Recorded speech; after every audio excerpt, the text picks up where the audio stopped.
Bismillahirrahmanirrahim. Assalamualaikum warahmatullahi wabarakatuh.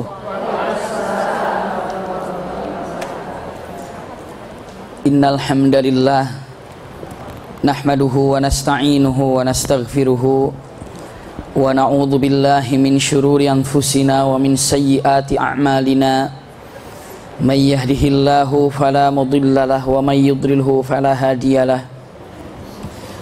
Ashhadu an la ilaha illallah wahdahu la syarika lah taqriran bihi wa tauhidan. Wa ashhadu anna Muhammadan abduhu wa rasuluhu amma ba'du. Allahumma la sahla illa ma ja'altahu sahla wa anta taj'alul hazna idza syi'ta sahla. Allahumma inna nas'aluka hubbaka wa hubba man ahabbaka wa hubba amalin yuqarribuna ila hubbika birahmatika ya arhamar rahimin. Amin ya rabbal alamin. Alhamdulillahirabbil alamin. Mudah-mudahan pertemuan kita pada pagi hari ini seluruhnya disertai dengan rahmat dan berkah Allah Subhanahu wa taala. Amin ya rabbal alamin. Yang hadir di majelis ini semoga Allah berikan kesehatan lahir dan batin, diberikan oleh Allah Subhanahu wa taala kenikmatan beribadah di dunia ini dan mendapatkan hasil ridha Allah Subhanahu wa taala, berbuahkan surga Firdausil A'la dan dapat berjumpa dengan Allah Subhanahu wa taala di surga Firdausil A'la dengan melihat wajah Allah yang mulia. Amin ya rabbal alamin. Karena sebenarnya wajah kita ini setelah wafat itu ada 3 wajah. Yang pertama wajahnya putih, baydatul wajh, atau dikatakan wabyaddatul wujuh. Artinya wajahnya putih bersih. Masya Allah.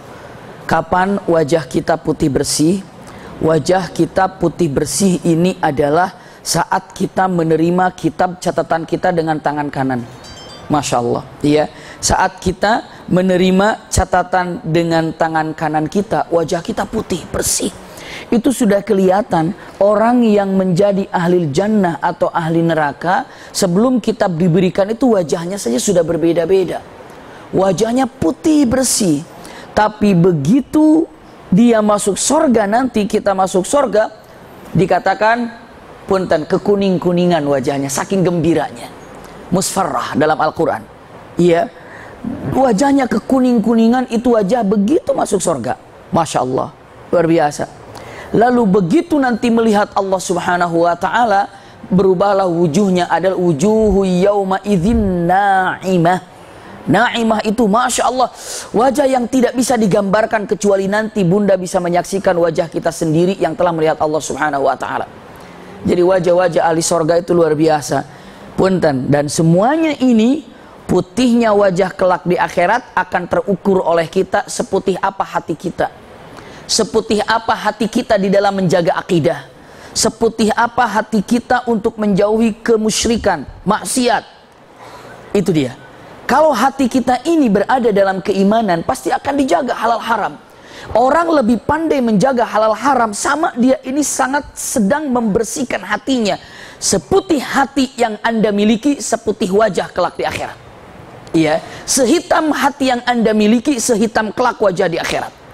Putihnya hati, pertama jauh daripada syirik. Putihnya hati jauh daripada kebencian, jauh daripada hasad, jauh daripada yang namanya tipu daya. Iya, jadi kalau hatinya Masya Allah bersih, ikhlas, hasad tidak ada, iri tidak ada, yang ada cinta, dan cinta mendoakan siapapun, mendoakan siapapun. Orang yang ikhlas demikian, hatinya bersih, wajahnya bersih. Tapi kalau dalam hatinya ada syiriknya, naudzubillah, pada Allah, lalu kepada manusianya ada hasadnya, ada irinya, ada dengkinya, ada baghdha, kebencian, hasad, iri dan iri, pastikan wajahnya itu hitam. Bagaimana wajah ini akan menjadi kuning? Orang tadinya juga hitam. Dan bagaimana akan menjadi wujuh yawma idzin na'imah? Dia tidak bisa melihat Allah Subhanahu wa ta'ala. Dan tidak menjadi kuning wajahnya. Boro-boro kuning, putih juga tidak, karena dalam hatinya kotor. Pertama, jaga kebersihan dalam hati dengan jaga tauhid kita. Akidah kita. Akidah kita, la ilaha illallah Muhammadur Rasulullah, itu benar-benar bukan hanya diucapkan, bukan hanya diyakini, tapi dengan diamalkan. apapun yang harus dikerjakan. Masya Allah. Jadi luar biasa kenikmatan dalam majelis taklim seperti ini. Semoga kita terbiasa melihat wajah-wajah yang soleh dan solehah, sehingga wajah-wajah yang soleh dan soleh itu kita pun nanti bisa jumpa di surga Firdausil A'la dengan wajah-wajah yang sering kita lihat di dunia. Terutama wajah yang paling sering kita lihat, wajah pasangan kita, suami kita, istri kita, anak kita. Itu adalah wajah-wajah yang familiar bagi kita. Dan insya Allah semoga Allah kumpulkan bersama keluarga. Amin ya rabbal alamin. Terima kasih atas doanya, khususnya kepada bunda yang berbahagia dan semuanya juga dimanapun yang masya Allah mendoakan istri. Alhamdulillah sudah sehat. Buktinya apa? Bajunya udah matching lagi sekarang saya. Iya. Kalau kemarin pas rumah sakit nggak ada yang matching baju, saya pakai aja. Iya itu ukuran saya. Jadi kalau pas kemarin beliau sakit, ya udah saya ngambil kayaknya yang mana masih begitu ya. Tapi kalau sekarang saya udah nggak usah ngurusin baju lagi. Bajunya sudah siap lagi, bukunya sudah siap lagi, ini sudah siap lagi. Seperti itu. Jadi pas sakit ya buku nggak disiapin, belajar juga nggak disiapin. Ya link-link yang harus saya baca juga nggak ada. Jadi beliau memang di rumah, tapi begitu saya datang, ini yang untuk dipelajari, kayak guru aja gitu. Ini harus dipelajari, jadi ngurusin belajar apa yang harus saya baca, persis seperti anak-anaknya juga dididiknya begitu. Nih, kamu belajarnya ini kata gurunya ini kata gurunya ini kata gurunya gini. Bi, ini kata ini majelis ini pengennya judulnya ini bukunya ini bukunya, ini tinggal baca saja. Begitu beliau sakit, dia sudah belajar anak-anak, enggak, saya juga enggak. Iya. Tapi kalau anak-anak biasanya bedanya dikit. Kalau anak-anak belajarnya malas, abis itu tidur tanpa disuruh. Kalau saya disuruh tidur, itu aja bedanya. Kalau sudah malam-malam, udah habis belajar melulu, blak, ditutup. Itu kalau misalnya saya denger ceramah, dimatiin wifi-nya, udah malam tidur, ya udah tidur. Kalau anak-anak waktunya belum habis tidur. Kalau kita bedanya itu saja. Ya makanya paling enak belajar itu di mana? Di kendaraan. Enak, kenapa? Siapa yang ganggu coba? Iya, tinggal HP-nya dimatiin, iya, kita belajar nyantai. Aduh, enak banget, nggak ada yang ganggu. Maka punten, kalau ada suami bunda kadang-kadang ingin ikut dalam satu kendaraan, saya tidak menerimanya, bukan apa-apa. Nanti malah nggak bisa belajar. Seperti itu, karena begitu pulang ke rumah, anak-anak harus sudah siap, kita harus sudah fit dengan anak-anak. Jangan sampai loyo ketemu anak-anak kecapean di jalan, seperti itu ya. Jadi seperti itu, bolehlah capek, tapi kalau untuk anak-anak mereka punya hak kepada kita. Subhanallah. Jadi terima kasih doanya, alhamdulillah sudah dalam pemulihan, insya Allah semoga lekas sembuh dan cepat sehat. Salam dari beliau, tadinya mau datang, cuma saya larang dulu, jangan dulu, nanti terasa perutnya di sini kan berabe. Ya, alhamdulillah, ya alhamdulillah. Hari ini masya Allah luar biasa, kita akan mempelajari satu tema. Setelah kita mengetahui bab thaharah, atau kita pun sampai akhirnya kita melihat bagian air, sudah kita pun telah membahas yang disebut dengan haid, nifas. Masih ingat kemarin? Alhamdulillah. Kemarin saya sama siapa yang menyampaikannya kemarin? Oh iya, sama Umi. Iya betul, masih. Subhanallah, kita akan mempelajari sekarang kitabus salat. Masya Allah, kitabus salat ataupun babus salat. Masya Allah, tentang masalah salat.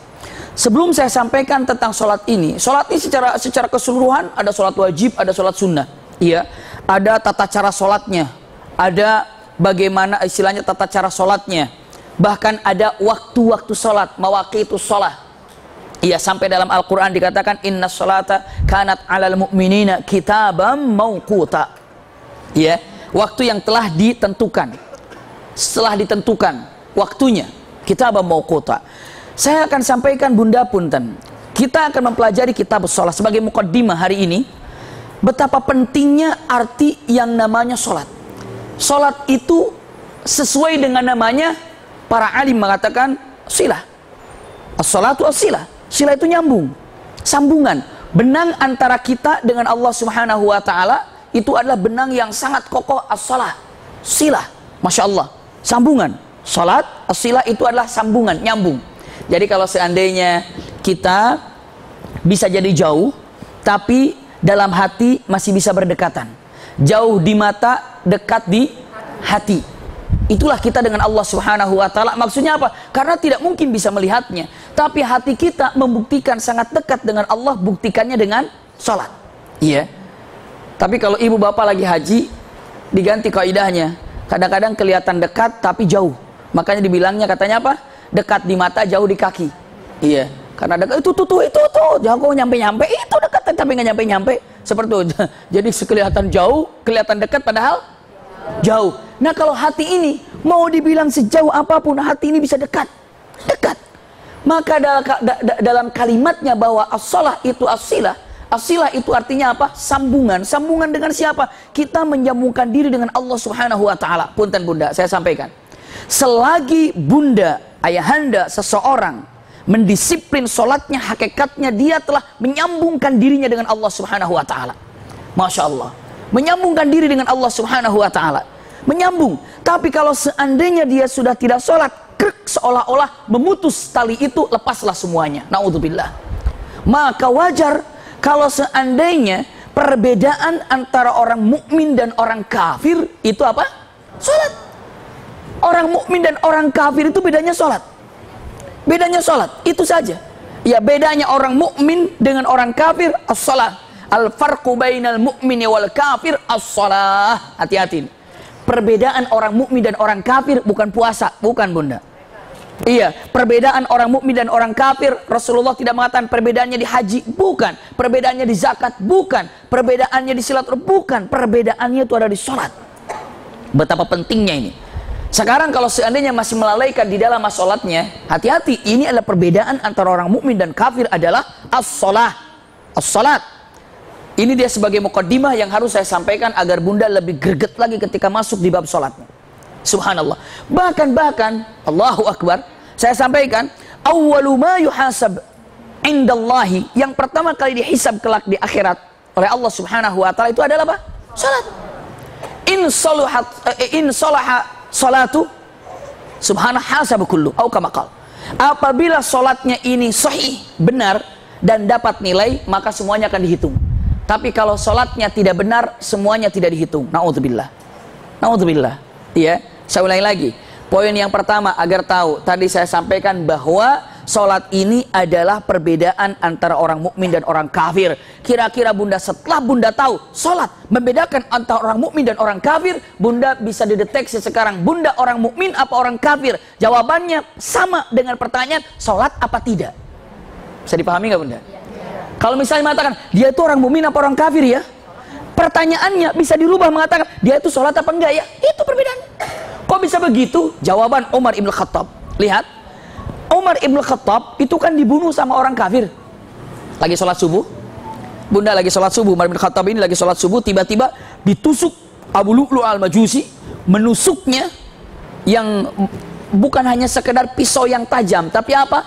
Pisau yang digunakan menusuk oleh Abu Lu'lu' al-Majusi. Satu, pisaunya itu beracun. Yang kedua, pisaunya itu dua mata. Jadi kalau seandainya ini adalah pisau, ini juga saya ada, iya, megang, nggak apa-apa. Tapi ini buat denger. Ini pisau, biasanya ini tajam, ini juga tajam. Jadi ini dua mata. Jadi tusukannya dua mata. Maka begitu menusuk ke Umar bin Khattab, ini masuk, ini bisa masuk. Ini jadi lebar. Sampai Abdullah bin Umar, begitu Abdullah bin Umar ini ingin menutupi lukanya Umar bin Khattab, masuk tangannya ke dalam, plek, tarik lagi, subhanallah, robek. Itulah yang terjadi. Jadi kebalik, subhanallah, iya. Jadi subhanallah, iya, kalau ada pegang begini, kalau ibu nggak tahu sejarahnya, orang akan bilang, oh Abi maruk banget, mic-nya dua, padahal tadi untuk perumpamaan. Iya. Jadi gitulah kadang-kadang orang melihat situasi itu pas lagi kejadiannya, jepret, tuh Abi Maki bawa mic dua, ngapain itu? Maruk banget. Padahal nggak tahu sejarahnya apa tadi saya bawa ini. Iya ya, subhanallah. Saya simpan lagi. Iya. Usikum wa iya ya nafsi bi taqwallah. Saya sampaikan Bunda yang berbahagia, Umar bin Khattab lukanya parah. Ta'an. Setelah itu apa? Umar bin Khattab begitu bangun. Nih lihat Umar bin Khattab. Ada beberapa poin yang Bunda akan bisa ambil ringkas dari sejarah ini. Begitu Umar bin Khattab jatuh, tumbang, iya, lalu dibawa ke rumah, pingsan, asli pingsan. Bunda tahu, begitu Umar bin Khattab dibangunkan, tidak bangun-bangun. Tidak bangun. Ya Amirul Mukminin, ya Amirul Mukminin, engkau tidak apa-apa, pingsan. Dikatakan lagi oleh Hafsah, ya abati, wahai bapakku, bangun, bangun, pingsan. Subhanallah, bangun-bangun. Lalu subhanallah, subhanallah, nggak bisa bangun, nggak bisa bangun. Ternyata dia kira dengan keluarganya. Salah, membangunkannya jangan begitu. Tapi bangunkan Umar bin Khattab, hanya dibisikkan, hayya 'alas shalah. Bangun. Masya Allah. Hayya 'alas shalah. Bangun. Masya Allah. Coba kalau bunda dengar hayya 'alas shalah apa tuh? Hayya 'alas shalah baru azan. Hayya 'alas shalah, siapa yang azan ini jelek banget, astagfirullahaladzim. Umar bin Khattab, hayya 'alas shalah, bangun. Ah, shalah. Masya Allah. Lalu apa bunda? Begitu Umar bin Khattab bangun, beliau kata, as-shalah, as-shalan nas, as-shalan nas. Orang-orang udah salat, orang-orang udah salat. Sudah ya Amirul Mukminin. Masya Allah. Persis Rasulullah begitu bangun dari pingsannya, as-shalan nas. Subhanallah. Saya terharu dengan salah seorang jamaah kita, Masya Allah. Majelis Ta'lim kalau saya sebut namanya, tapi saya tidak mau nyebut namanya. Iya. Anaknya baru dioperasi di Puri Cinere. Begitu siuman putrinya ini selesai dioperasi, begitu bangun, jam berapa mah? Sholat zuhur belum ini? Subhanallah. Bangun pingsan yang ditanya sholat zuhur. Saya luar biasa ini. Hebat.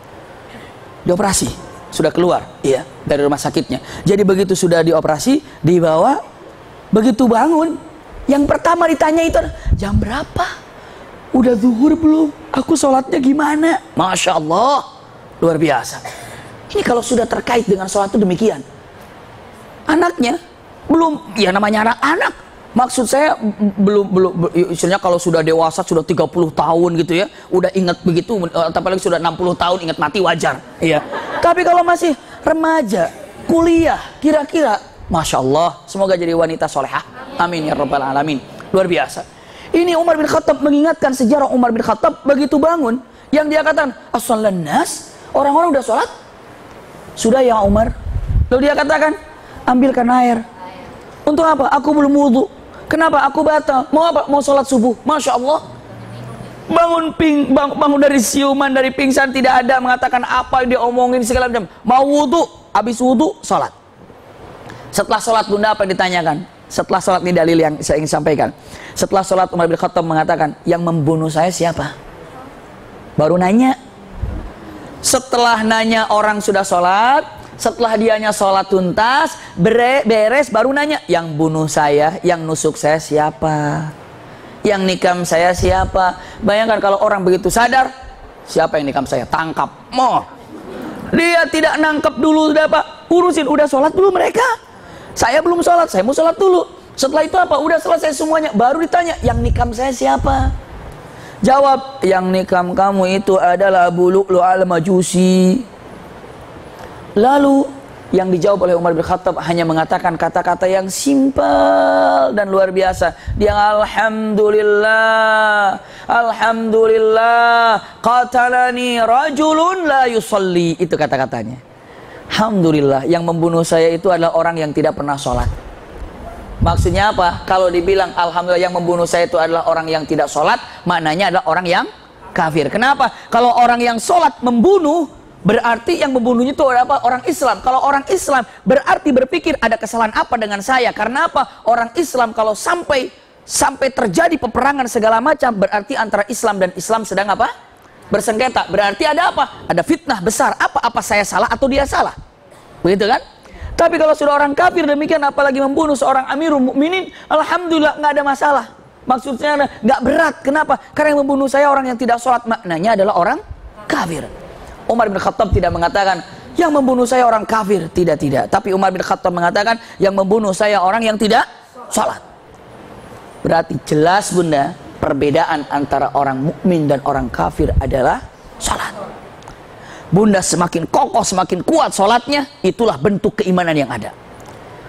Sampai dikatakan orang-orang namanya munafik, ketika diajak untuk sholat, kamu kusala, mereka tuh malas-malesan. Hati-hati. Oh, diajak sholat tuh malas-malesan, diajak ibadah malas-malesan. Itu tanda-tanda di antara orang munafik. Iya, ngeri. Jadi kalau seandainya bunda dengan matan, ya Rabb, apakah saya ini bagaimana imannya? Tinggal dikoreksi saja sholatnya seperti apa. Masya Allah, rindu tidak kepada sholatnya, kangen tidak kepada sholatnya. Kenapa? Saya sampaikan untuk bunda yang berbahagia, Masya Allah, waktu yang paling indah dalam kehidupan itu adalah menunggu waktu sholat. Masya Allah. Waktu yang paling indah dalam kehidupan hakikatnya adalah menunggu waktu sholat. Kenapa? Karena saking rindunya kepada Allah subhanahu wa ta'ala, ditunggu. Masya Allah. Bukan hanya sekedar itu, bahkan kalau bunda untuk melihat lebih dalam, saking rindunya Allah kepada hamba-hambanya, Allah menginginkan perjumpaan dalam sehari itu 50 kali. Awal mula. Ingat kan? Tapi kita ini tidak sanggup membalas cinta Allah subhanahu wa ta'ala, malah merasa itu adalah beban. Maka tidak apa-apa, takut diapakan, turun lagi sehingga menjadi 5. Subhanallah, dijadikan 5. Dan 5 pun dijadikan waktu yang berbeda-beda. Zuhur, asar, maghrib, isya, subuh. Tidak dikatakan yang 17 rakaat cukup dilakukan sekali saja, habis itu kamu gak ketemu lagi dengan aku. Tidak. Makanya nanti kita akan pertama kali bahas adalah mawaqitus sholat. Artinya apa? Waktu-waktu sholat. Waktu-waktu sholat. Masya Allah. Jadi saking rindunya Allah subhanahu wa ta'ala, oke sehari 50 waktu sholat ya, waduh 50 waktu sholat. Akhirnya turun. Kenapa? Karena rahman rahimnya Allah subhanahu wa ta'ala. Tadinya Allah ingin mengatakan ini adalah kerinduanku kepada kalian, tapi kitanya tahu gimana cara membalasnya, cukup 5 saja ya Allah subhanallah. Gimana? Bunda punten. Misalnya bunda nih lagi PDKT dulu nih. Ya kalau sekarang udah jadi semuanya. Misalnya dulu misalnya, Bang, kita jumpa sehari 50 kali, nggak usah 5 kali aja. Ragu nggak Bu kira-kira? Dia cinta banget nggak sih? Begitu ketemu, apa kabar? Cuma 5 menit, aku pergi lagi ya. Kata ibu, cuma 5 menit. Kangen nggak sih sama saya? Boleh nggak ibu meragukan itu? Boleh meragukan itu ya? Orang ibu ngajaknya sering ketemu, suami ataupun waktu itu ngajaknya nggak sering. Sekali jumpa ibu inginnya lama-lama, dia ingin cepat-cepat. Ibu tanya-tanya besar, sayang nggak sih? Nah itu dia nih. Coba kalau ini pikiran manusia. Ini pikiran manusia. Allah katakan 50, ya Allah berat kayaknya. Ya gimana sih? 50. Ini ya sudah nggak apa-apalah. Saking cintanya Allah lah. Saking cinta kita balas apa enggak? Ya udah 5 saja. Tapi ingat ya, walaupun kamu 5 kali, tapi aku anggap itu 50 pertemuan. Masya Allah, luar biasa bunda. Nggak apa-apa bang. Walaupun abang cuma 5 kali, tapi aku anggap 50 pertemuan. Masya Allah. Indahnya Allah kata nggak apa-apa. Wah mana dalilnya? Kan Allah kata khamsa bil ada wa khamsuna bil jaza. 5 yang kamu lakukan, tapi aku tetap hitung 50. Subhanallah, ya Allah baik banget. Ya iya namanya juga Allah gitu. Subhanallah. Kalau nggak baik mah bukan Allah. Allah itu maha baik. Setelah itu apa? Oke lah kalau gitu kumpulkan ya. Berapa semuanya? 17 rakaat. Masya Allah 17 rakaat ya Rob. Aku pisah-pisah ya biar sering ketemu. Ada zuhur, ada asar, ada maghrib, ada isya, ada subuh. Biar dalam waktu itu kamu jumpa terus dengan aku. Masya Allah. Ya Rob terima kasih. La haula wala quwata illa billah. Dikasih. Setelah itu apa? Terserah ya kamu mau berapa menit, cepat-cepat, mau lama juga boleh. Sholat kucak. Selesai. Bahkan la haula wala quwata illa billah, dari awal wudunya tidak ada tumanina, dari sholatnya tidak ada tumanina. Dan terus Allah bilang, kok cepat banget sih jumpa sama aku? Buru-buru. Bahkan berapa banyak orang lagi sholat masih mendua. Naudzubillah. Masih mendua. Punten bunda. Jujur saya tanya bunda, bunda pernah nggak lagi sholat ya? Bunda lagi sholat tiba-tiba lagi sholat gini, Allah Akbar. Misalnya apa saja, terus ngeliat gini, apa sih itu? Pernah nggak gitu? Atau lagi sholat tapi dengar suara, misalnya telah terjadi bla bla bla. Apa suara apa tuh? Oh gitu kejadiannya. Pernah gitu nggak tuh? Pernah. Ataupun mengatakan lagi nonton mumpung iklan. Sholat dulu nih, Allahu Akbar, kira lagi sholat. Terus kira-kira gimana itu ceritanya? Terus gimana kira-kira nih? Terus merangkai, kira-kira begitu deh. Kira-kira, nah hati-hati. Bunda, punten, yang berbahagia, idzal tafata ahad fi sholatihi. Seandainya ada orang sedang sholat ini mengalihkan konsentrasinya kepada sesuatu hal yang lain. Konsentrasi apa saja? Telinganya, apa matanya, ataupun konsentrasinya hilang. Allah tanya mengatakan, apakah ada seseorang yang lebih kau cintai dari aku? Masya Allah. Cemburu Allah subhanahu wa ta'ala. Apakah ada sesuatu yang membuat engkau lupa padaku sehingga ada sesuatu yang lebih penting dari aku? Itu dia. Itu Allah tanyakan. Apakah ada sesuatu yang kau lebih pentingkan daripada aku? Subhanallah. Ini kadang-kadang sholatnya sholat iklan. Iya. Atau sholatnya sambil nunggu. La haula wala quwata illa billah. Insya Allah kalau sholat sambil nunggu itu salah satu daripada tanda-tanda kurang konsentrasi. Tak nyalain sambil goreng, kok ini dikecilin, segala macam, kompornya dikecilin, tempe dimasukin, udah diungkep aja biar matang, pelanin, sholat. Allah, lagi sholat nih, matang belum ya kira-kira? Subhanallah. Setan bisa masuk bunda. Kayaknya belum dikasih garam tadi nih. Bisa masuk. Tadi bumbunya masuk belum ya? Ah, udah kacau sholat itu, sholat kacau. Maka apapun bunda, kalau mau sholat, hentikan kira-kira yang akan membuat bunda kacau. Apa saja? Tutup pintu, keran matikan, lampu matikan, TV mati. Mikir dulu. Udah selesai semuanya. Bismillahirrahmanirrahim. Allahu Akbar. Subhanallah. Karena sudah yakin, walaupun bunda sudah meneliti demikian, setan akan selalu datang, selalu datang, selalu datang. Selalu datang. Begitu Allahu Akbar, selalu datang dengan perkataan aneh-aneh saja. Sudah beres di rumah semuanya, ada mobil berenderen keluar. Ini suara kenceng banget, mobil apa nih? Pasti diesel suara begini nih. Subhanallah. Siapa punya siapa mobil diesel gini ya? Punya tetangga kali ya. Kapan dia belinya ya? Ayo, panjang. Kok dia bisa beli mobil baru ya? Dari mana duitnya? Ah, kredit kan murah sekarang. Ntar dah saya juga mau kredit. Pokoknya datang suami nanti saya minta kredit biar datang ke sana nanti. Panjang lagi sholatnya. Kenapa? Itu dia setan. Ayo. Enak, paling enak ngelamun lagi sholat. Apalagi kalau diimamin. Ada imam, kita jadi makmum. Allahu Akbar. Mikir. Allahu Akbar, mikir. Sami Allah liman hamidah. Begitu selesai, Assalamualaikum.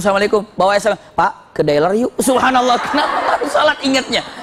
La haula wala quwata illa billah. Ingat bunda, saya sampaikan ketika sholat ini jangan berharap setan jauh, justru dekat. Rasulullah bilang, ittaqullah, takwalah engkau kepada Allah. Fisuk. Ittaqullah, di mana lagi? Di rumah. Ittaqullah, takwa kepada engkau, kepada Allah. Lagi sholat ya, fissalah. Lagi sholat pun takwa kepada Allah. Kenapa? Jangan diharap ketika kita sholat itu setan tidak menggoda. Datang. Heboh ketika lagi sholat. Wah, setan heboh sana kiri, usan. Walah, punten. Itulah kelemahan dari seseorang yang namanya iman. Kalau imannya kuat dan terbiasa menjauhkan daripada maksiat, setan juga segan. Kalau kita lembek dengan setan tahu, ala lembek ini makasih duit juga, diem, gitu kata setan. Ala lembek ini dirayu begini, gitu setan. Tapi kalau imannya kokoh dan kuat, hak batil, setan segan. Waduh, kenapa ini nggak bakalan kuat? Kenapa? Dia selalu takwa kepada Allah. Buktinya apa? Umar bin Khattab ini kalau sedang berlalu, setan lalu Umar di depannya, kata setan, oh awas Umar lewat. Subhanallah, menghindar. Iya, dikatakan idza salaqa Umar ala fajjin, kalau Umar sedang berjalan dalam satu tempat, fajj itu dalam satu gang atau apa saja, iya atau hai begitu saja, la akhadha syaitan ala fajjin akhar. Begitu datang setan, Umar bin Khattab lagi jalan, kata setan, "Uis, Umar, lewat sini, biar Umar lewat." Kalau kita lewat, kata setan, ini dia nih. Sasaran empuk nih, astagfirullahaladzim. Ngeri, ini tergantung imannya. Lagi sholat pun demikian. Ibu mungkin pernah mendengar kisah ketika Rasulullah masuk masjid, tiba-tiba setan kumpul aja di depan masjid. Kata Rasulullah, kenapa kamu tidak masuk ke masjid? Aku mau goda orang yang ada di masjid, cuma aku takut dengan seseorang. Siapa yang kau takuti? Lihat, oh ada orang yang sholat. Kamu takut sama orang yang sholat? Ya bukan. Aku takut bukan orang yang sholat, tapi aku takut sama orang yang tidur. Yang tidur, begitu lihat ternyata Umar yang tidurnya. Subhanallah. Tidurnya Umar aja ditakuti. Subhanallah. Kalau kita tidur bukan ditakuti, dikekepi. Subhanallah. Bungsik si Abi maki tidurnya, wah dikekepinnya, wah makin susah adzan kedengerannya. Astagfirullah. Punten bunda, iya. Jadi saya sekali lagi katakan bahwa perbedaan antara orang mukmin dan orang kafir ini adalah as-shalah. Hati-hati.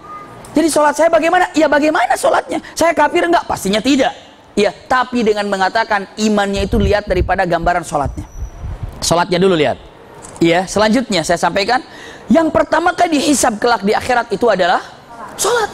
Apabila sholatnya lulus semuanya. Apabila sholatnya tidak lulus, nggak akan dihisab walaupun ada nilainya. Saya dipahami nggak bunda? Punten, saya pernah dan sering mengumpamakan ini bunda. Ini hanya untuk memahamkan saja. Lebih mudah untuk ibu bapak atau bunda pahami. Lihat bunda. Kalau saya punya angka 0, Banyak banget. Bahkan kalau saya tulis angka 0 dari sini sampai Villa Permata Santi, misalnya sampai tempat saya itu 0, 0, 0, 0. 0 ditambah 0 ditambah 0 ditambah 0 atau 0, 0, 0, 0 semuanya. Ibu saya tanya, ini berapa angkanya? Oh, nggak ada apa-apanya. Bisa dipahami Bunda? Semua ibadah, punten ini perumpamaan. Iya, untuk dipahami saja oleh Bunda. Semua ibadah, apapun, zakat, haji, sedekah, silaturahim, majlis ta'lim, semuanya adalah angka, tapi angkanya 0, 0, 0, 0, 0, 0, 0, 0. Subhanallah. Salat itu angka hidup. 1, 2, 3, 4, 5, 6 sampai 9. Kalau 0 yang panjang, misalnya 0-nya ada 10. Berapa itu 0-nya saja? 0. Dikasih 1 saja depannya. Jadi berapa? 0-nya 10? Bingung berapa ya kan? Banyak kan? Berapa tuh? Berapa? 10 miliar. Masya Allah. Ada 1, padahal di depannya cuma dikasih apa? 1, ada nilainya sekarang. Ada. Subhanallah. Sekarang ini lagi, punten-punten. Begitu kelak di akhirat. Coba lihat sholatnya bagaimana. Ya Rabb, Masya Allah. Dia sholatnya, Alhamdulillah, suka. Cuma ya masih belang-belang. Berapa nilainya? 1. Kasih nilai 1 sholatnya. Ketika ada nilai 1 sholat, lanjut hisab berikutnya. Apa hisab berikutnya? Coba lihat zakatnya. Ada zakatnya berapa? 0-nya 30. Taruh 30 sampingnya. Wah, berapa itu?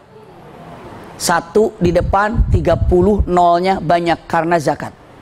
Puasanya, hajinya, umrohnya, dia birrul walidain. Tambah lagi berapa? 50. Taruh 50. Depannya 1. Berapa itu? Bingung kan? Nggak terhingga. Tapi yang paling penting tuh apanya diawalinya? 1-nya itu salatnya. Dari sini sampai Aceh 0-nya aja nggak ada harganya.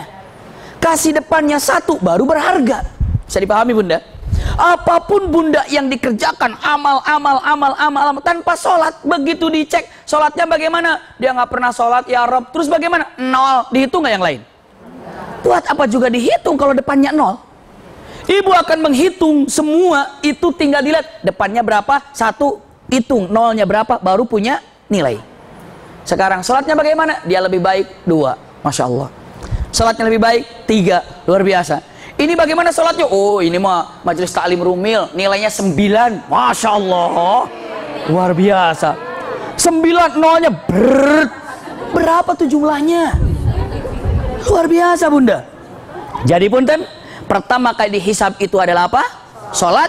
Ketika sholatnya baik, maka akan dihitung semuanya. Maksudnya ketika sholatnya punya nilai, maka yang lain dinilai. Tapi kalau sholatnya tidak punya nilai, yang lain tidak dinilai. Na'udzubillah, summa na'udzubillah. Ini dia Bunda. Kalau saya tanya sama Bunda, Bunda nilai sholatnya berapa?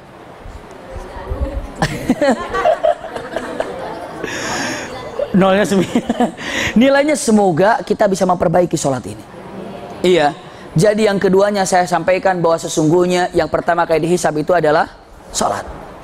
Yang pertama kali dihisab walau bagaimanapun itu adalah sholat. Masya Allah. Sampai Bunda punten, Rasulullah SAW mengatakan, yang tidak sholat terserah pilih mau bangkit di akhirat dengan orang ini siapa saja. Yang tidak sholat diancam. Bagi siapa yang tidak pernah sholat atau tidak sholat, dibangkitkan ini salah satunya di antara 4 ini, dengan siapa dibangkitkan? Apakah dia akan bangkit bersama Firaun? Atau dia akan bangkit bersama Haman? Atau dia bangkit bersama Qarun? Atau bersama dengan, kalau nggak keliru namanya, Ubay bin Khalaf. Ubay bin Khalaf. 4 orang ini. Subhanallah. Kenapa? Yang tidak sholat, pilih mau bangkit sama siapa ini? Mau sama Firaun? Apa mau sama Haman? Apa mau sama Qarun? Apa mau sama Ubay bin Khalaf? Mungkin Bunda nanya, Qarun, Haman, Firaun, Ubay bin Khalaf, siapa mereka? Mereka semua di neraka.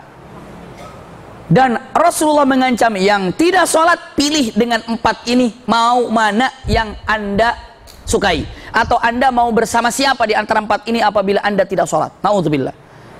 Firaun tidak beribadah kepada Allah karena kekuasaannya, sombong kerajaannya. Ada nggak orang yang tidak sholat karena kerajaannya, karena kedudukannya, karena jabatannya? Ada nggak kira-kira? Ada. Dia punya jabatan, akhirnya sibuk dengan jabatannya, mimpin rapat, sholat ditendang. La haula wala quwata illa billah. Punya jabatan, harus kontrol sana, kontrol sini, kontrol sana, lihat sini, sehingga tidak sholat. Mungkin.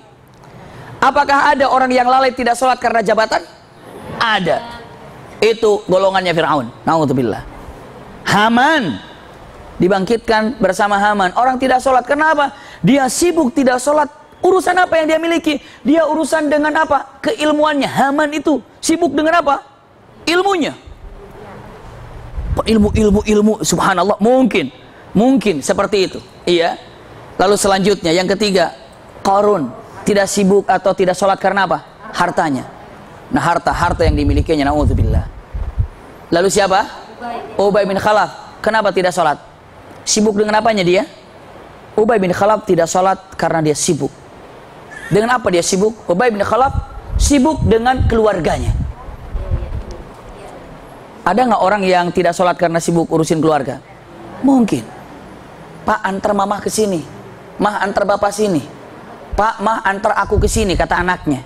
Jujur bunda, berapa kali bunda, nggak usah dijawab, dalam hati saja. Berapa kali kita tidak sholat karena nganter keluarga? Ima anak, ima suami, ima istri, terlupakan sholatnya. Hati-hati, itu kriteria daripada Ubay bin Khalaf. Na'udzubillah. Itu ancaman. Yang tidak sholat pilih, mau sama Fir'aun, mau sama Haman, mau sama Qarun, mau sama Ubay bin Khalaf. Pastinya kita tidak berada di mereka, jauh dari mereka. Bisa dipahami bunda? Ini dia ancaman kepada orang yang tidak sholat. Na'udzubillah. Selanjutnya, poin ketiganya. Ini baru lihat daripada karena kita sholat agar kita lebih enak untuk lihatnya. Bunda, tidak ada yang lebih diperhatikan dengan tajam dan keras dalam ibadah kecuali sholat. Apabila anak itu sudah berapa tahun tidak mau sholat, maka fadribu. Itu anak berapa tahun? Berapa? 70 tahun? Astagfirullahaladzim. Berapa? 7. Iya, maksudnya 7 sudah Anda ajak sholat. Sudah ajak sholat. 9, 10 masih sholatnya fadribu. Tapi cara memukulnya min ghairi mubarrih. Artinya mukulnya tidak berbekas. Jadi darb ini adalah untuk menakutkan saja, menakut-nakuti saja, bukan benar-benar nakut. Kamu sholat, subhanallah, sholat ya nak, sholat nak. Kenapa? Itu adalah untuk nakut-nakutin saja. Dan kalaupun harus terjadi seperti itu, bagian betis dan cara memukulnya cukup dengan lidi. Jangan-jangan ibu nggak punya sapu lidi lagi. Beli sapu lidi buat apa? Buat pukul anak yang nggak sholat. Iya, dia cepret gitu, kalau bahasa kita dicepret bagian ininya. Iya. Jadi begitu sakit, habis itu hilang sakitnya. Seperti itu. Fadribu. Punten. Apakah ada orang ketika mengatakan ajaklah anak untuk zakat? Tidak. Ajaklah anak untuk haji, misalnya. Lagi usia sekian, tapi dalam masalah sholat, ajaklah anak untuk melaksanakan sholat. Masya Allah, di 7 tahun sudah diajak.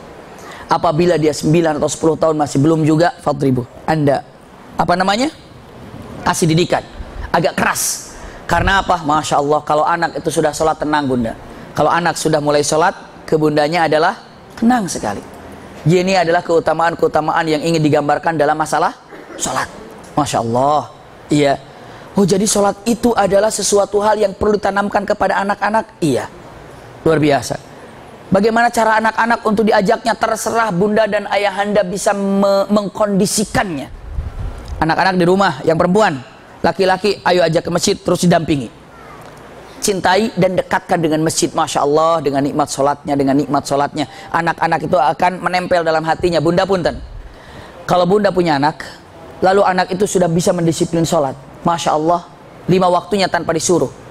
Dan hebat luar biasa. Ketika anak itu harus pergi ke luar negeri sekalipun belajar, nggak usah khawatir, karena dia sudah bisa mendisiplin sholat.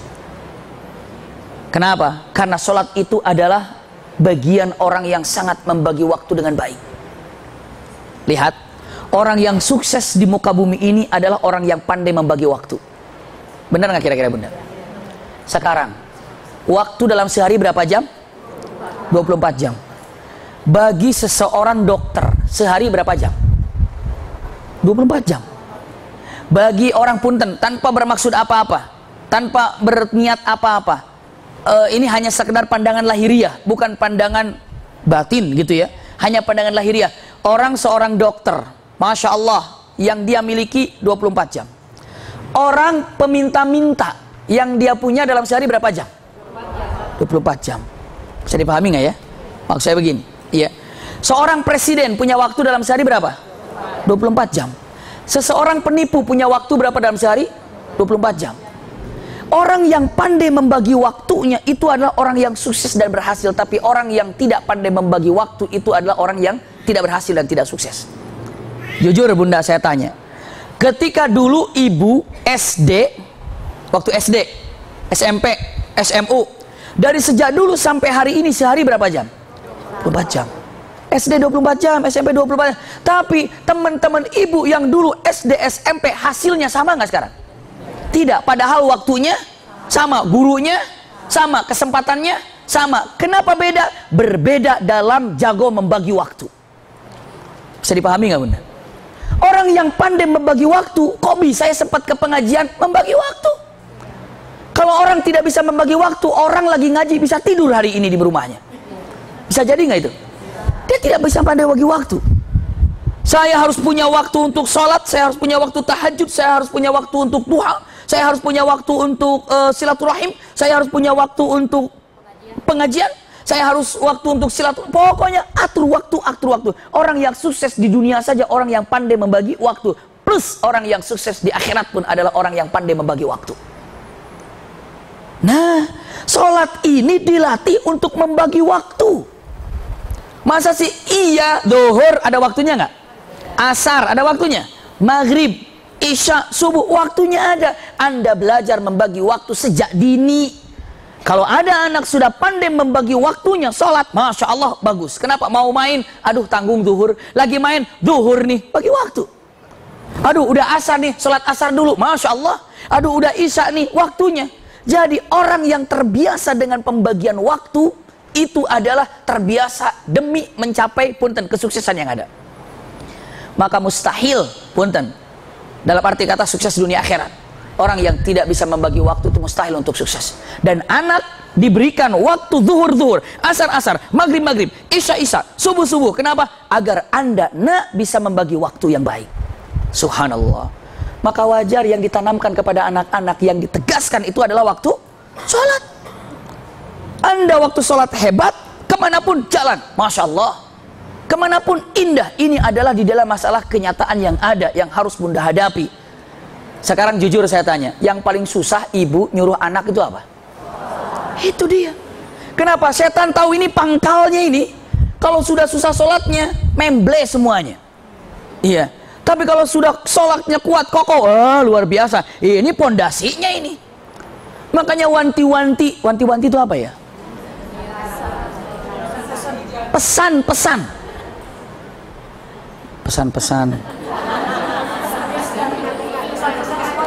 Pesan-pesan, ingat wanti-wanti bisa pesan-pesan.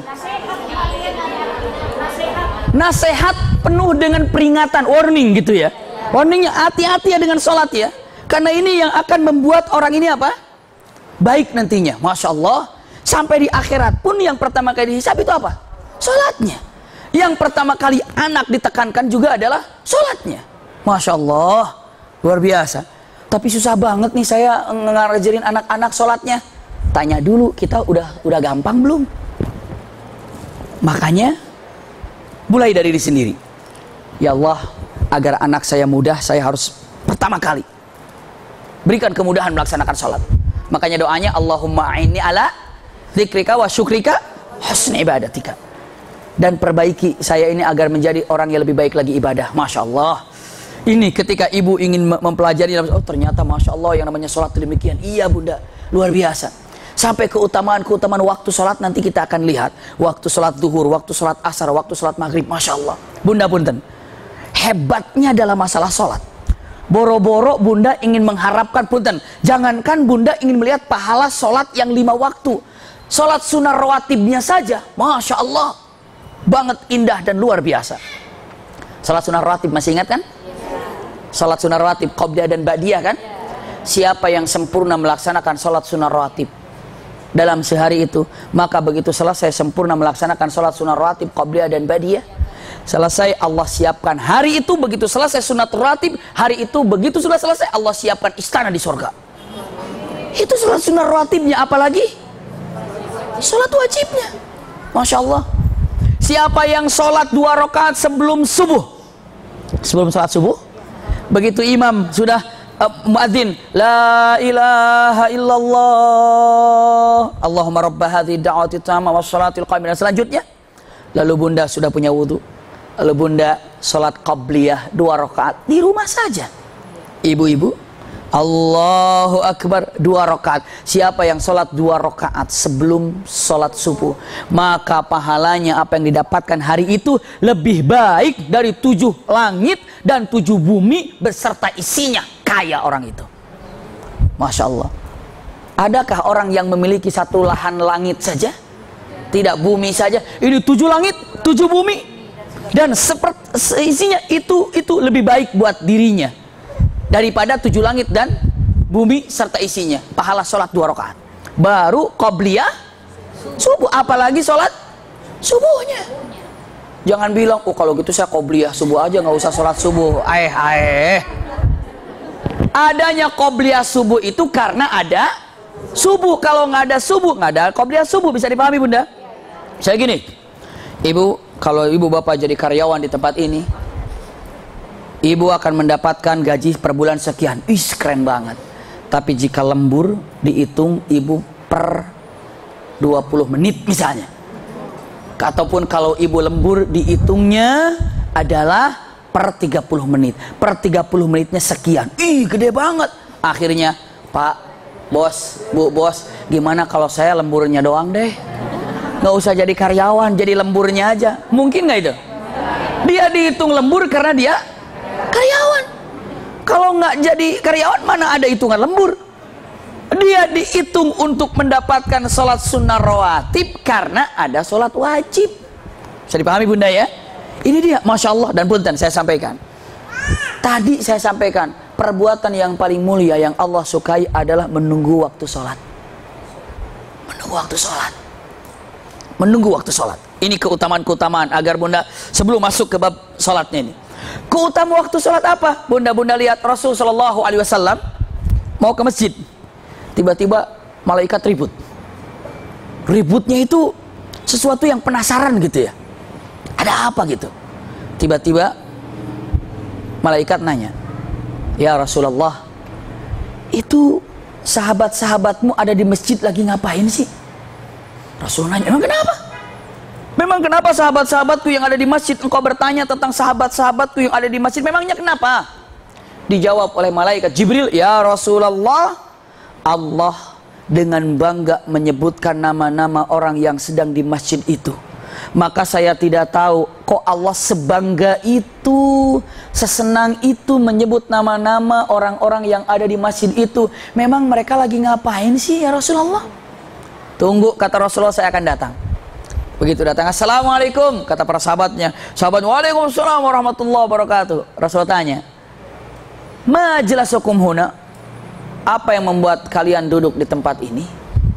Para sahabat mengatakan, Allahumma ajlasana illa bintidhari waktu sholat. Demi Allah kami duduk di sini hanya untuk menunggu waktu sholat saja. Subhanallah. Demi Allah kami duduk di sini hanya untuk menunggu waktu sholat saja. Lebih bagus ya suaranya. Kenapa nggak yang ini dari tadi? Kadang-kadang begitu. Ada yang bagus nggak dipakai. Itu kadang-kadang disimpan aja gitu. Kalau tahu kita tadi pakai yang ini. Tapi nggak apa-apa. Yang sudah jangan disesali. Yang penting ibu bapak paham isinya. Sama aja kan suara ini kan. Cuma ini lebih empuk aja suaranya. Udah kayak suara siapa gitu. Kalau lihat bunda. Jadi lupa saya di mana tadi. Iya. Subhanallah. Iya. Ngapain kalian ini di sini? Allahumma ajlasana illa bintidhari waqti shalah. Demi Allah kami duduk di sini Hanya menunggu waktu sholat ya Rasulullah. Hanya nunggu waktu sholat. Rasulullah tanya lagi, Allahumma ajlasukum illa hadza. Demi Allah, kalian nunggu di sini hanya menunggu itu, menunggu sholat saja. Seolah Rasulullah apa? Seolah Rasulullah kayaknya tidak percaya gitu ya. Karena nama-nama mereka ini disebut oleh Allah di depan para malaikat. Allahumma ajlasukum illa hadza. Benar, demi Allah kalian duduk di tempat ini hanya untuk menunggu waktu sholat saja?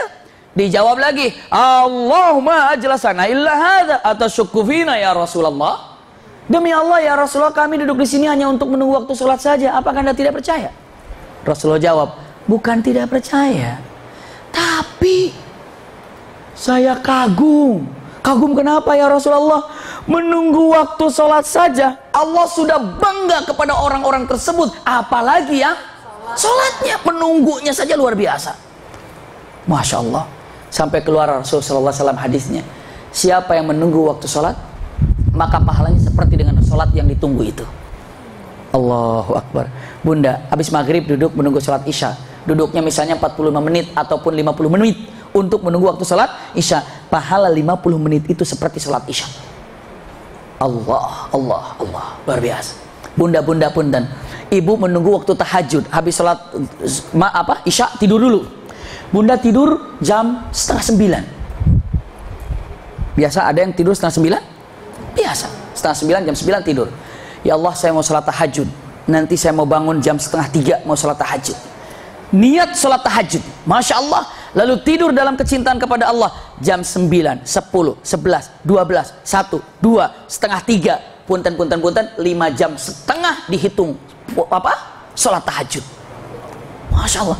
Makanya Bunda tidak bisa sholat tahajud, niatkan terlebih dahulu, lalu minta kepada Allah Subhanahu wa Ta'ala agar bisa bangun. Lalu kita apa? Lalu kita usaha dengan cara alarm dibunyikan. Tetap, ya Allah, saya ingin sholat tahajud. Saya niatkan nanti mau sholat tahajud. Ya Rabb, bantu saya untuk melaksanakan sholat tahajud. Alarmnya dibunyikan. Begitu bangun, Masya Allah, jangan bangun begitu bangun. Ntar 5 menit lagi, ada kacau itu. Allah sudah bantu, udah tolong, luar biasa. Kadang-kadang kalau bunda sudah terbiasa sholat tahajud nggak dibangunin gue tahajud, tiba-tiba bangun aja jam 6 pagi, kacau itu. Tiba-tiba bangun aja jam 3, setengah 3, udah biasa itu, udah biasa. Dimanapun bunda pergi, sekarang saya sampaikan, lihat-lihat, minta kepada Allah. Ya Allah, terima kasih ada niat untuk tahajud, syukur dulu tuh. Ya Allah, terima kasih saya ada niat untuk sholat tahajud. Karena berapa banyak orang yang nggak ada niat tahajud? Ada. Nggak usah angkat tangan. Iya, nanti angkat tangan lagi di sini. Ada yang tidak sama sekali tidak ada niat tahajud. Jadi mau tidur tuh nggak ada niat tahajud. Punten-punten, kok bisa ya? Gitu pertanyaannya tuh. Kok bisa ya? Emang kenapa sih? Nah itu iman. Tadi kan saya sampaikan. Sholat itu seperti apa? Heran kok bisa orang tidur tidak ada niat tahajud. Usikum wa iyaya nafsi bitaqwallah. Ya Allah, saya mau tahajud, niatnya terima kasih ya Allah, kok ada tuh niat tahajud saya ini. Berarti ada apa tuh? Percikan iman. Masya Allah. Setelah itu ada percikan yang ada, alhamdulillah saya niat. Percikan itu berawal dari niat yang baik. Ternyata ya Allah, terima kasih engkau ini memberikan kepada saya keinginan untuk tahajud. Bismillah ya Allah, nggak apa-apa. Ya Rabb, ingin tahajud, saya ingin tahajud, saya ingin sholat nanti 2:30, ya Rabb. Itu seolah-olah bangunkan aku ya Allah. Cuma gak enak ngomongnya kan? Ya Allah, bangunkan aku 2:30. Kata Allah, emangnya siapa aku? Tidak. Ya Allah, aku ingin sholat tahajud jam 2:30. Itu secara tidak langsung memohon pada Allah untuk membangunkannya karena inginnya. Tapi dengan itu saya pasang alarm, Masya Allah, 2:30 tidur. Begitu bunda bangun tahajud, Masya Allah, punten, dari mulai tidur sampai dia tahajud 5,5 jam dia tertidur, pahalanya sama dengan pahala tahajud. Apabila bunda melaksanakan tahajud, pahalanya entah seperti apa. Bisa dipahami untuk masalah menunggu waktu sholat. Menunggu waktu sholat itu terindah. Nggak usah jauh-jauh. Sekarang begini bunda punten, ini tidak pas ya, namun perumpamaan manusiawi saja. Perumpamaan manusiawi, suami mau landing di internasional ataupun di Soekarno, Bandara Soekarno. Begitu, Masya Allah, atau ibu yang mau landing lah, ibu yang mau turun, atau maunya ibu apa bapak yang mau turunnya? Saya bingung ini kadang-kadang. Bapaknya aja dah lah. Bapaknya yang mau turun, masya Allah. Begitu, Pak, Mah, Bapak mau berangkat dulu nih. Karena landingnya misalnya jam 7, masya Allah. Ada 2 poin, lihat, atau ada 3 contoh. Begitu turun, berhenti. Kan pramugari bilang, pokoknya udah sampai, selamat datang, bla bla bla segala macam. Udah gitu, pada waktu handphone sudah bisa diaktifkan. Assalamualaikum, Mah, Bapak sudah landing, Mama juga sudah nunggu di sini, Pak. Masya Allah. Senang gak kira-kira? Alhamdulillah. Berarti dia menunggu. Luar biasa. Begitu datang, aduh, kenapa? Sudah di bandara. Itu menunggu tuh seperti itu, nyaman dan nikmat. Senang gak kira-kira suami ditunggu begitu? Senang. Sekarang, mendarat. Nah, saya sudah di bandara. Mama juga baru mau berangkat. Ya, kacau. Yang nunggunya itu suaminya. Kadang-kadang kita tidak menunggu sholat begitu. Allahu Akbar, Allahu Akbar. Itu sudah landing itu. Ibu belum siap. Gimana kejadiannya itu? Iya. Bagusnya, betapa bahagianya ketika ibu duduk, suami baru landing, ibu sudah ada. Itu namanya menunggu. Kalau suaminya udah duduk, kita baru berangkat, suami yang nunggu. Jujur, kita nunggu waktu sholat, apa sholat nunggu kita? Ah, itu jawabannya, silahkan. Iya. Lebih indah lagi, suaminya baru berangkat di Singapura. Assalamualaikum, Ma, Bapak nih udah mau take off dari Singapura. Mama sudah di bandara nunggu. Waduh, keren banget. Subhanallah. Aduh, Mama, udah di bandara ngapain? Lama-lama. Kangen banget, Pak. Subhanallah, rindu. Padahal nggak bakso di situ. Ada bakso enak di situ. Ada belanja dulu di situ. Ada baksonya di situ. Bakso apa ya itu ya? Nggak usah cerita bakso. Ya, nanti ada ngeces lagi di sana. Ya. Astagfirullah, bisa dipahami nih ya. Jadi kalau seandainya Bunda ketika sebelum azan, alangkah baiknya sudah siap, itu menunggu. Sekarang jujur Bunda, berapa kali pas waktu azan Bunda sudah siap dengan busana sholat? Itu saja pertanyaannya. Berapa kali? Dalam minggu ini pernah apa enggak? Dalam bulan ini. Jadi sebelum waktu sholat itu udah wudhu, udah siap, udah diem saja, masya Allah. Begitu Allahu Akbar, landing nih, masya Allah. Akhirnya ketemu juga dengan sholat. Setelah itu baru sholat qobliyahnya. Setelah itu baru apa? Sholatnya. Setelah itu ba'diyahnya. Setelah itu doanya. Masya Allah, luar biasa. Terus kita dengan sholat tuh kayak apa sih? Kayak takut-takut punten, dijadikan beban itu sholat tuh. Hati-hati. Kadang-kadang begitu sholat isya, alhamdulillah kayaknya udah bebas kalau sudah sholat isya. Memang tadi terbelenggu apa? Subhanallah. Nah, kita dengan sholat itu apa gitu. Nah, ini dia Bunda. Betapa sedihnya. Ini untuk kemanusiaan saja. Betapa sedihnya kalau ibu dengan suami, ya, begitu suami datang jumpa dengan ibu kayaknya beban gitu, harus datang ke ibu tuh. Murung aja. Kenapa, Pak? Datang kemari? Jauh-jauh saya datang ke sini cuma ketemu kamu doang, ngapain? Astagfirullahaladzim. Jadi kamu datang ke sini beban ya, Pak ya? Bener beban. Astagfirullahaladzim. Salat itu bukan beban, tapi apa? Masya Allah, jawaban kita cinta kepada Allah. Ya Rabb, subhanallah, ini indahnya ketika melaksanakan sholat. Jadi lebih baik sholat itu ditunggu. Pertanyaannya, berapa kali kita nunggu waktu sholat? Berapa kali? Sudah siap, sudah wudhu, sudah oke, duduk, masya Allah. Tapi nanti ini begitu maghrib, begitu isya, begitu apa, duduk, gelar. Suaminya begitu datang, ngapain mah? Pakai begini. Ini masih setengah jam lagi menunggu waktu sholat. Wah, sesat nih mah. Sesat. Sekarang lagi musim-musim sesat. Tapi Bunda pun menunggu waktu sholat. Masya Allah. Maka hal inilah hal-hal yang terindah. Tidak ada waktu yang sangat baik ketika menunggu kecuali menunggu waktu sholat. Sekarang pertanyaan, pernahkah kita menunggu waktu sholat? Jawab pribadi, iya ya, saya pernah menunggu waktu sholat nggak ya? Kalau sudah, alhamdulillah. Kalau belum, belajar, bismillah. Minimal punya wudhu. Tapi yang bisa ditunggu insya Allah buat Bunda semuanya bisa ditunggu itu subuh. Subuh insya Allah bisa ditunggu. Kalau duhur kadang saya masih jalan, asar saya masih jalan, tapi dalam arti kata gembira ketika datang waktu sholat. Masya Allah. Hayya ala sholah, hayya ala sholah, ya kan? Lanjutnya apa? Hayya alal falah, hayya alal falah. Ayo menunggu kemenangan, kesuksesan yang hakiki adalah sorga. Jadi orang yang hayya ala sholah itu luar biasa, hayya alal falah luar biasa, mendapatkan kebahagiaan. Saya lanjutkan, lihat ikhtitamnya. Bunda yang berbahagia, kelak di akhirat, saya pernah menyampaikan hal ini, tapi untuk ditegaskan lagi, semuanya pasti yakin kalau kita ini akan ditanya munkar nakir, ya kan? Munkar nakir itu siapa? Malaikat. Yang nanya apa? Nanya utang? Bukan. Nanya man rabbuka, man nabiyuka, gitu kan? Madinuka, itu ditanya. Nggak usah ibu bapak ributkan. Pertanyaannya berapa bi? 5 apa 3? Nggak usah diributkan. 5 enggak, dalam hadis ini 3 enggak, 5 3. Yang mengatakan 5, yang mengatakan 3 belum ditanya munkar nakir. Iya, hanya melihat dari keterangannya ini saja.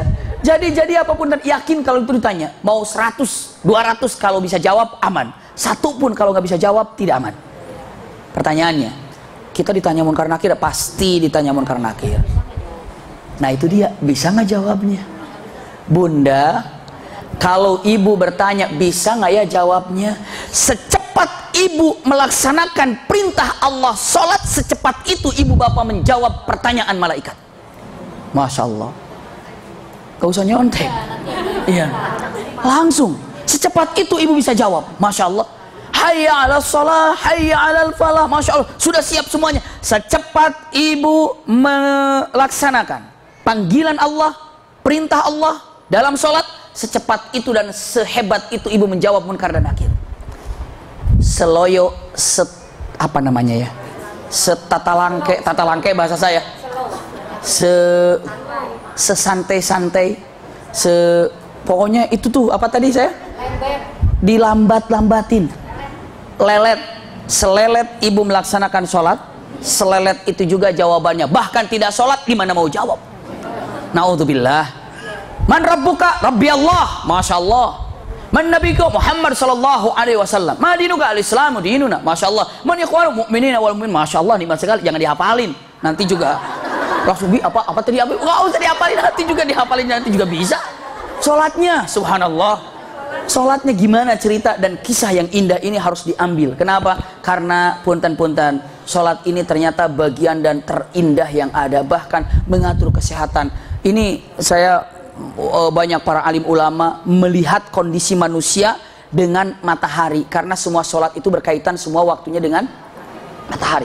Memang saat matahari di atas itu, kenapa sih harus sholat? Luar biasa. Kenapa matahari ketika asar itu harus sholat? Kenapa matahari pas maghrib itu harus sholat? Kenapa? Tepat-tepatnya waktunya. Iya, ternyata ada hubungannya dengan kesehatan dalam tubuh ini. Semakin cepat sholat, semakin tepat waktu itu kesehatan antara atmosfer, antara semua tatanan bumi dengan sujud, dengan bumi kita, dengan anggota tubuh kita. Mau sehat, sholat tepat waktu. Masya Allah. Bismillah. Bismillah, itu yang dikatakan para alim ulama. Kenapa? Karena ini semuanya tepat pas waktu itu, matahari posisi begini, berarti atmosfer begini, berarti udaranya di atas begini, saat itu bumi posisinya begini, maka Anda menempelkan kening di bumi, Anda begini. Itu adalah satu hal kerjasama kesehatan di dalam tubuh. Allahu a'lam. Disampaikan para alim ulama tentang masalah keindahan dalam masalah rahasia sholat. Bukan hanya sholatnya itu saja satu keindahan, tapi apa? Penyesuaian, penyocokan antara keindahan bumi dan langit dan apa yang ada di bumi dan perjalanan itu. Ibu tahu ada koper, kan ada kuncinya. Kunci itu kadang-kadang pakai nomor. Kalau misalnya 1, 2, 3, 4 baru kebuka. Kalau nggak bisa, misalnya 1, 2, 3, 4, 5, yang satu saja tidak pada tempatnya, kebuka nggak tuh? Tidak. Nah pas waktu-waktu sholat itu lagi innya lagi hebatnya antara bumi, langit, dan orang yang sholat. Masya Allah. Kebuka semuanya. Ya kebuka sehat, ya kebuka pintu rizki, ya kebuka pintu ketenangan, ya kebuka pintu kebaikan semuanya. Coba laksanakan ini. Inilah masalah bagian sholat. Iya. Baru kita akan pelajari waktu-waktu sholat dengan keutamaannya. Waktu sholat itu apa? Ada zuhur, ada asar, ada maghrib, ada isya, ada subuh. Apa tanda-tandanya? Walaupun sekarang pakai jam. Tapi kalau mungkin tidak ada jam, iya, susah. Tapi sekarang sudah nggak susah karena semuanya hampir rata-rata ada jam. Iya. Apa saja waktu-waktu sholat ini dan keindahan-keindahannya. Zuhur kenapa zuhur, asar kenapa asar, maghrib kenapa maghrib, kapan waktunya dengan matahari segala macam. Karena apa bunda? Karena nanti satu saat nanti ada satu masa dalam sehari siang terus. Dalam 1 tahun siang terus. Dalam 1 tahun siang terus. Setelah itu dalam 1 bulan siang terus. Setelah itu dalam 1 minggu siang terus. Dan saat itu baru berbiasa. Kapan itu? Pas hari pertama munculnya Dajjal. Sudah kemarin dibahas kan? Begitu muncul Dajjal, langsung matahari tidak terbenam selama 1 tahun. Ya, tapi malamnya normal. Saat itu Rasulullah ditanya, ya Rasulullah, jadi selama 1 tahun itu siang terus ya, terus kita sholatnya bagaimana? Nah itu jawaban Rasulullah. Bagaimana sholatnya? Faqdurulahu qadrah. Nanti kita sudah punya ilmu yang sangat baik dengan jam. Walaupun siang terus kita tahu ini zuhur, ini asar, ini maghrib, ini isya, segala macam. Seperti itu. Kan kalau sekarang daerah kutub itu kadang lama panasnya, kadang lama siangnya. Udah biasa buat mereka. Tapi kok alam seperti itu kejadiannya? Wallahu alam. Pasti nanti orang-orang akan mencerna daripada keilmuan akan terjadi. Dan itu bagian dari tanda-tanda. Pasutri yang akan datang hari Sabtu. Iya, Sabtu ini. Saya tidak tahu judulnya apa, maksudnya kata-katanya apa, karena ini sangat penting sekali. Saya ingin membahas istilahnya begini. Jadi kalau dilihat, kita hanya ingin mencari tanda-tanda hancur buminya ini yang belum dapat apa gitu. Maksudnya kalau tanda-tanda kiamatnya sudah jelas sekali ya. Tapi yang belum apa saja, ternyata yang belum lebih dikit. Tapi kalau satu itu sudah datang, lihat bunda perumpamaan Rasulullah. Kalau tanda kiamat itu satu sudah datang, itu seperti berdatangannya bertubi-tubi lepasnya tasbih dari talinya. Punten-punten ini, ibu pegang tasbih nih, tasbih kan, deketan kan, gunting, ujungnya jatuh nggak tuh? Antara tasbih ke 1, ke 2, ke 3, ke 4 jatuhnya lama nggak tuh? Seperti itulah kejadiannya. Makanya mungkin dengan mengatakan para alim ulama dengan menyebutkan mungkin kita berada di awal kiamat. Iya. Maka para alim ulama, nahnu fi nasmati sa'ah, nahnu fi muqaddimati sa'ah. Kita ini lagi muqaddimahnya kiamat. Nanti insyaallah nanti judulnya mungkin ke sana. Jadi mungkin apakah kita berada di awal kiamat? Mungkin itu. Iya. Apakah kiamat sudah mulai? Itu mungkin judulnya terserah. Nanti Mas Ari yang ngatur-ngatur. Kenapa? Kenapa? Bisa dikatakan petaka, tapi ini kayaknya sudah mulai gitu loh. Jadi terserah apa. Apakah kita di awal kiamat? Bisa. Karena dalam kitabnya itu dengan matan hal nahnu fi nasmati sa'ah. Apakah kita berada di awal kiamat? Kenapa? Memang kejadiannya demikian. Kenapa kita akan bahas dengan mengatakan, oh ini saya nggak tahu sudah dibahas belum di sini? Belum ya. Jadi kita akan menghitung tanda kiamat yang belum datang, tapi sebetulnya sudah kelihatan tanda-tandanya. Tapi kalau ini sudah benar jadi, langsung semuanya akan kena. Ya, semuanya akan terjadi semuanya. Jadi mungkin nanti di kajian Pasutri kita akan membahas tentang apa? Tentang yang namanya apakah kita di awal kiamat? Apakah kita di muqaddimah kiamat? Seperti itu. Iya. Atau kita akan menghitung daripada tanda-tanda yang belum nampak. Insya Allah hari apa? Hari Sabtu. Hari Sabtu ini kita akan membahas dengan mengatakan kalau tanda kiamatnya sudah jelas sih ada itu ada, tapi yang belum apa sih? Nah ini yang belumnya ini nih. Ini ternyata ini udah ada. Ternyata kalau sudah datang satu itu cepatnya apa? Seperti apa tadi? Tasbih yang berjatuh. Ngeri sekali. Mungkin itu yang harus kita bukan untuk nakut-nakutin, bukan, agar kita lebih apa? Taqarrub dan dekat dengan Allah Subhanahu wa taala. Insyaallah ya hari apa? Hari Sabtu. Iya, fi nasmati sa'ah. Kalau dalam bahasa Arab, hal nahnu fi nasmati sa'ah. Apakah kita berada dalam muqaddimahnya ataupun di awal kiamat? Wallahu alam. Seperti itu. Iya. Insyaallah kesempatan yang datang kita akan bahas waktu-waktu sholat. Tadi saya muqaddimahnya di dalam masalah sholatnya. Insyaallah kesempatan yang datang kita bahas bab waktu-waktu sholat atau mawaqitus sholat. Bab mawaqitus sholat. Seperti itu ya. Mudah-mudahan apa yang disampaikan ada manfaatnya. Dan insya Allah kehadiran kita makjur di sisi Allah Subhanahu wa ta'ala. Semoga kita semuanya diberkahi Allah Subhanahu wa ta'ala. Dan semoga amalan-amalan yang kita lakukan diterima oleh Allah Subhanahu wa ta'ala. Jazakumullah khair ala husni istimaikum. lakum minni al-hubbu wad du'a. Sebelum saya tutup, mohon doanya juga. Alhamdulillah beberapa hari yang lalu saya udah ke pesantren. Alhamdulillah pas hari Umi masuk ke rumah sakit hari Jumat malamnya saya berangkat ke mana? Ke Tasik untuk melihat pesantren di sana. Alhamdulillah, masya Allah, sudah istilahnya guru-gurunya kemarin selama di sana itu pembenahan guru-guru. Pembenahan guru-guru itu artinya pengecekan guru-guru. Jadi kalau guru mau mengajar murid, gurunya harus harus di training dulu. Alhamdulillah, jadi gurunya kemarin sudah selesai di training, dan alhamdulillah ibu-ibu yang pernah datang ke sana, kalau datang ke sana lagi pangling lagi. Tuh pangling itu apa ya? Berbeda lagi. Karena yang waktu ibu datang ke sana belum ada apa-apanya sebelah kanan, masya Allah ini sudah jadi. Iya. Mungkin ibu-ibu yang datang ke sana waktu itu lagi di sana ada saung di sana untuk makan-makan, di sampingnya sudah ada cakar ayam lagi, masya Allah. Karena apa? Karena luar biasa dengan tuntutan murid yang banyak.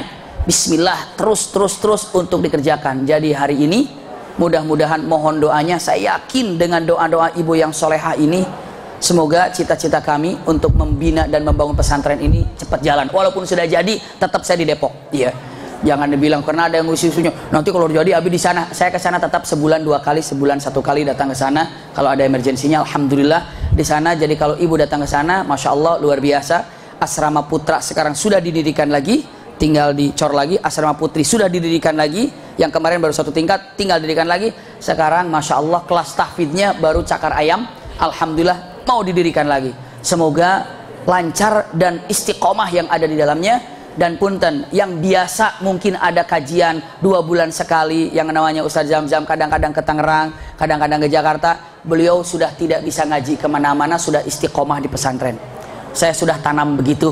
Saya bilang tidak usah ngaji keluar lagi. Kenapa? Kalau keluar lagi santrinya bagaimana?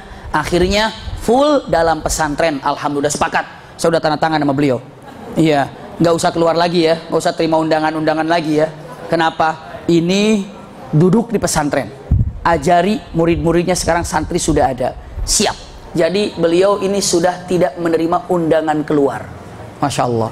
Lebih ke dalam pesantren. Tapi kalau memang lagi kosong-kosong, keluar. Tapi lebih konsentrasi, diam di pesantren. Doanya mudah-mudahan kami bisa istiqomah mewujudkan pesantren yang memang kita harapkan. Dan kader-kader dari bunda juga, insya Allah kalau misalnya ada anak-anaknya soleh dan bisa untuk mengabdi, berbaktinya untuk kepada Allah subhanahu wa ta'ala, mengajarkan Al-Quran, sangat senang sekali. Tapi pastinya saya uji dulu, ya, diuji dulu seperti apa hafalannya, kirim ke sana, kirim untuk mengabdi menjadi seorang guru, insya Allah. Seperti itu. Tidak ada yang paling bahagia kecuali anak itu dapat membimbing kita menuju surga Allah subhanahu wa ta'ala. Ini saja dapat saya sampaikan, mudah-mudahan ada manfaatnya. Dan insya Allah kehadiran kita maju insya Allah subhanahu wa ta'ala. Sekali lagi saya sampaikan, jazakumullah khair ala husni istima'ikum, lakum minni al-hubbu wa du'a. Wassalamualaikum warahmatullahi wabarakatuh. Subhanakallahumma wa bihamdika asyhadu an la ilaha illa anta astaghfiruka wa atubu ilaika walhamdulillahi rabbil alamin. Syukran.